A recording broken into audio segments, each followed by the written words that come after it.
औज़ुबिल्लाहिमिनश्शैतानिर्रजीम बिस्मिल्लाहिर्रहमानिर्रहीम। अस्सलाम वालेकुम स्टूडेंट। बेटा हमारा आज का लेक्चर जो है वो रियल नंबर और उसकी प्रॉपर्टीज़ के हवाले से है, लेकिन आपको ये बताता चलूँ क्योंकि प्रॉपर्टीज़ की तादाद बहुत ज़्यादा है, लिहाजा ये कम से कम 2 या 3 लेक्चर्स के अंदर कवर होंगी। तो आज हम सिर्फ रियल नंबर के डेफिनेशन को कंसिडर करेंगे और फिर उसकी जनरल प्रॉपर्टीज़ पढ़ेंगे कि वो क्या होती हैं। ठीक, तो रियल नंबर्स के बारे में अगर हम पढ़ना चाहते हैं तो इससे पहले हम प्रीवियस लेक्चर में पढ़ चुके कि डेसिमल फ्रैक्शंस जो हैं 2 तरह के होंगे, एक रैशनल कहलाएगा और एक इर्रेशनल कहलाएगा। वहाँ पे हमने ये भी पढ़ा था कि Q यूनियन Q डैश यानी रैशनल और इर्रेशनल नंबर का अगर हम यूनियन करें तो जो हमारे पास सेट आता है वो सेट ऑफ रियल नंबर कहलाता है। ठीक, अब यहाँ पे रियल नंबर की डेफिनेशन भी आपको बताता चलूँ। रियल नंबर की जो प्योर डेफिनेशन है वो ये होती है कि the numbers which are used for the measurement of real world quantities such as length, breadth, volume, height etc. are called real numbers। वो नंबर जो रियल वर्ल्ड क्वांटिटीज़ की मेजरमेंट के लिए इस्तेमाल किए जाते हैं वो रियल नंबर कहलाते हैं। अब यहाँ पे अगर हम प्रॉपर्टीज़ जो आज डिस्कस करने जा रहे हैं वो सिर्फ जनरल प्रॉपर्टीज़ हम डिस्कस करेंगे। बेटा जनरल प्रॉपर्टीज़ में भी 2 हिस्से हो जाएंगे, एक जनरल प्रॉपर्टीज़ हैं विद रिस्पेक्ट टू एडिशन और दूसरी हो जाएंगी विद रिस्पेक्ट टू मल्टीप्लिकेशन। अब अगर हम विद रिस्पेक्ट टू एडिशन की बात करें तो वहाँ पे पहली प्रॉपर्टी हमारे पास है बेटा क्लियर प्रॉपर्टी। इसमें हमें कहता है, क्लियर प्रॉपर्टी में कहता है कि for any 2 real number x and y x plus y belongs to r, कि हमारे पास कोई भी 2 रियल नंबर x और y हुए तो उनका जो सम होगा वो भी रियल नंबर से ही बिलोंग करेगा। मिसाल के तौर पे एक नंबर 5 हो गया और एक हो गया 7। 5 और 7 को अगर आप ऐड करेंगे तो हमारे पास आ गया 12 जो है वो भी रियल नंबर से बिलोंग करेगा। ये प्रॉपर्टीज़ बेटा आपको याद भी करनी है क्योंकि इनको आगे हर क्वेश्चंस के अंदर अप्लाई भी करना होगा। इसके बाद कम्यूटेटिव प्रॉपर्टी में कहता है for any 2 real number x and y x plus y equal to y plus x. क्या कह रहा है कि अगर 2 रियल नंबर x और y हो तो उनके ऑर्डर को चेंज करके ऐड करने से उनके वैल्यू के ऊपर कोई फ़र्क नहीं पड़ता। मिसाल के तौर पे एक नंबर 3 हो गया और एक 7 हो गया, 3 + 7 करें तब भी 10 आएगा और 7 + 3 करें तब भी 10 आएगा। तीसरी प्रॉपर्टी हमारे पास है बेटा associative property with respect to addition. यहाँ पे हमारे पास एलिमेंट होंगे 3। तो कहता है for all x y z belongs to r x plus of y plus z equal to x plus y of plus z। क्या कह रहा है कि अगर x y z 3 real number हमारे पास हुए तो हम x plus of y plus z करें, यानी हम पहले y प्लस z निकालें और उसमें x ऐड करें। दूसरी तरफ क्या करें, x प्लस वाई पहले कर लें और उसमें z ऐड कर लें, तो दोनों वैल्यूज़ पर कोई फ़र्क नहीं पड़ता है, यानी ऑर्डर चेंज होने से कोई फ़र्क नहीं पड़ता। यहाँ पे ये भी बताता चलूँ कि आगे बहुत से क्वेश्चन जब हमें थ्योरेटिकली अप्लाई करने होते हैं तो वहाँ हमें रीज़न देना पड़ता है कि हमने x plus of y plus z को x plus y of plus z क्यों लिखा, तो वहाँ पे ये प्रॉपर्टीज़ का हवाला हमें देना होगा, इसलिए इन प्रॉपर्टीज़ को याद कीजिएगा। नेक्स्ट प्रॉपर्टी हमारी है बेटा एडिटिव आइडेंटिटी। आइडेंटिटी कहते हैं हम शनाख्त को। तो हर रियल नंबर के अंदर 0 एक ऐसा नंबर होता है जो इसकी शनाख्त कहलाता है। शनाख्त इसलिए कहलाता है, एडिटिव पॉजिटिव मुस्बत शनाख्त इसलिए कहलाता है क्योंकि इसको हम जब भी किसी नंबर में ऐड करते हैं तो वही नंबर अनचेंज हमारे पास आ जाता है। कहता है there exist a number 0 belongs to r such that x plus 0 equal to 0 plus x equal to x। For example एक नंबर 2 ले लें, 2 + 0 करें या 0 + 2 करें तो रिज़ल्ट आपके पास 2 ही आएगा, वही नंबर अनचेंज आपके पास आ जाएगा। तो जो एलिमेंट 0 है it is called additive identity. इसके बाद है एडिटिव इन्वर्स। इन्वर्स कहते हैं उलट को।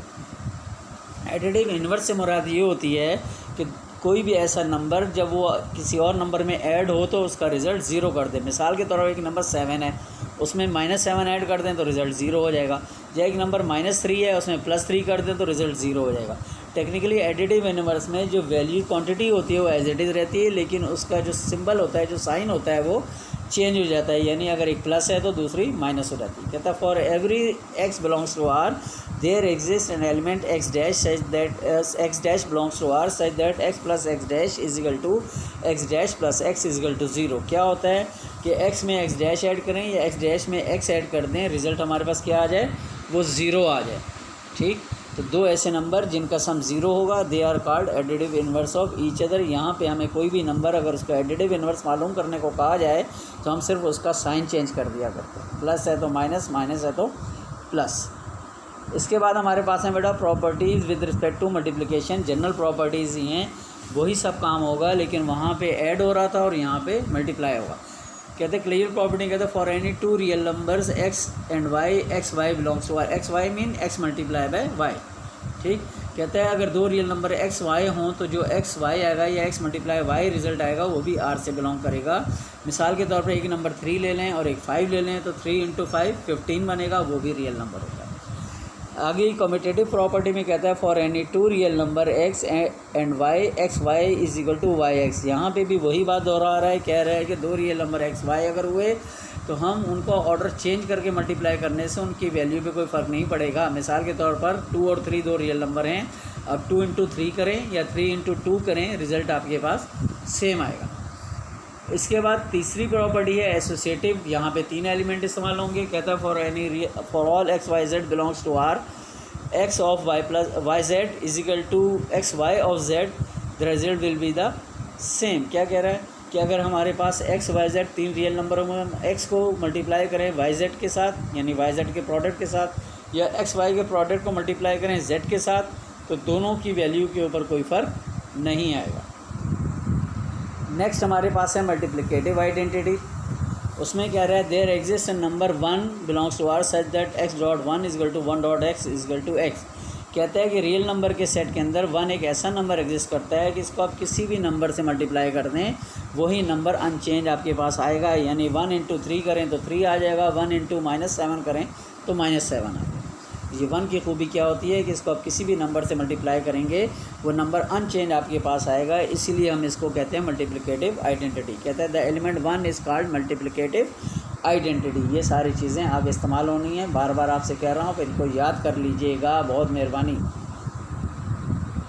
इसके बाद नेक्स्ट हमारे पास है बेटा मल्टीप्लिकेटिव इन्वर्स। मल्टीप्लिकेटिव इन्वर्स में क्या होता है कि दो ऐसे नंबर होते हैं जिनको आपस में मल्टीप्लाई करें तो रिज़ल्ट 1 आ जाए। मिसाल के तौर पर एक 3 है और एक 1/3 है, 3 कैंसिल हो जाएगा, रिज़ल्ट 1 आ जाएगा। कहता for every x belongs to r there exist an element x asterisk belongs to r. कहता है कोई भी एलिमेंट रियल नंबर हो एक्स तो उसके अगेंस्ट एक ऐसा नंबर एक्स स्टेरिक के नाम से आएगा कि दोनों को अगर मल्टीप्लाई करें एक्स डॉट एक्स स्टेरिक करें या एक्स स्टेरिक डॉट एक्स करें, रिजल्ट आपके पास 1 आएगा। ठीक है, asterisks is called multiplicative inverse of x. इसको आम तौर पे हम 1/x या x की पावर -1 से रिप्रेजेंट करते हैं। इसके बाद एक प्रॉपर्टी है बेटा distributive property of multiplication with respect to addition. क्या कह रहा है डिस्ट्रीब्यूटिव का वर्ड जहाँ आएगा वहाँ भी बेटा 3 एलिमेंट होंगे, एटलीस्ट 3 एलिमेंट होंगे। लेकिन फ़र्क क्या हो जाएगा, फ़र्क ये हो जाएगा कि यहाँ पहले या तो मल्टीप्लाई हो रहा था या फिर एडिशन हो रही थी। यहाँ पे मल्टीप्लिकेशन और एडिशन दोनों काम साथ साथ होंगे। कहता है for all x y z belongs to are x of y plus z is equal to x y plus x z और x y plus z of x is equal to y x plus z x. क्या कह रहा है कि x को multiply करें y plus Z के साथ। ख्याल ये रहे कि यहाँ पे जो y प्लस जेड है ये अनलाइक टर्म्स हैं, ये आपस में सॉल्व नहीं हो सकती। तो ऐसी सूरत में जो बाहर वाले एलिमेंट होगा अंदर वाले दोनों एलिमेंट के साथ मल्टीप्लाई होगा, यानी x y से भी मल्टीप्लाई होगा और x z से भी मल्टीप्लाई होगा। इसके बाद है trichotomy property of real number. Trichotomy property of real number में कहता है for any two real number x and y either x is less than y और x इक्वल टू y और x is greater than y। क्या कह रहा है कि दो रियल नंबर अगर हमारे पास x और y हों तो उनमें सिर्फ एक ही रिलेशन हो सकती है, या तो x छोटा होगा y से या दोनों बराबर होंगे यानी x और y बराबर होंगे, या फिर x is greater than y होगा। और यहाँ ये भी समझाना चाह रहा है कि इन तीनों में से कोई दो बातें एक वक्त में पॉसिबल नहीं है। इन तीनों में से इनफरादी तौर पे हर चीज़ एक वक्त में पॉसिबल होगी, दो बातें एक वक्त में पॉसिबल नहीं होंगी। ये प्रॉपर्टी आगे थ्योरम्स में भी जगह जगह इस्तेमाल होनी है, इसलिए इसको बहुत अच्छी तरह याद कर लीजिएगा। आज अपनी बात को यहीं पे रोक रहा हूँ, इसके बाद हम आएंगे प्रॉपर्टीज़ ऑफ इक्वालिटी और इनइक्वालिटी की तरफ। इंशाल्लाह वो हम नेक्स्ट क्लास में डिस्कस करेंगे। फ़िलहाल आप इसका कॉपी वर्क कीजिए और इसको अच्छी तरह से याद कीजिए। ठीक है, अल्लाह हाफ़िज़।